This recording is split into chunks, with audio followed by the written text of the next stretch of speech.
என்னோட பர்த்டேக்கு return gift கேட்டிருந்தேன். அன்னைய தினத்துக்கு கை கட் பண்ணியிருந்ததுனால வெளிய எங்கேயுமே போ முடியல.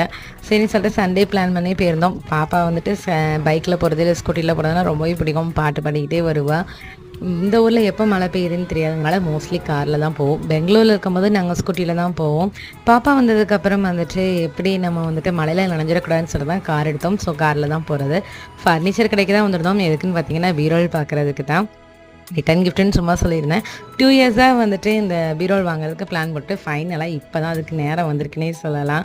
ஆல்ரெடி இருக்கிற பீரோல் வந்து சிறுசாக இருக்கிறதுனால துணி வைக்கிறதுக்கு இடம் இல்லைன்னு சொல்லிட்டு கட்டப்பையாக வச்சுருந்தேன். அங்கே இருக்கிற ஃப்ளாட்டில் ஆல்ரெடி ஒரு கபோர்டு உண்டு. அதில் வந்து இவங்களுடைய ஸ்பேர் பார்ட்ஸ் அப்புறம் மற்ற திங்ஸ்லாம் வச்சுருந்ததுனால ட்ரெஸ்ஸஸ் எதுவுமே வைக்க முடியல. ஸோ ஃபைனலாக புதுசாக வந்த பீரோலுக்கு வந்துட்டு சந்தன குங்குமம் சாம்பிராணின்னு சொல்லி பூசை போட்டுட்டு இருந்தேன். அதாவது பூச்சி இது இருக்கக்கூடாதுன்னு சொல்லிட்டு புகை போட்டுட்டு இருந்தேன். அந்த கேப்பில் மேடம் வந்து அவங்க விளையாட்டு ஜாமான் அவங்க சித்தி வாங்கி கொடுத்தா வாட்டர் பெட்டுன்னு சொல்லி வச்சுட்டு இருந்தா. நம்ம ஆசைப்பட்ட பொருள் ரொம்ப வருஷம் கழிச்சு கிடைச்சாலும் இது சிறுசாக இருந்தாலும் அவ்வளோ சந்தோஷமாக இருக்குன்னே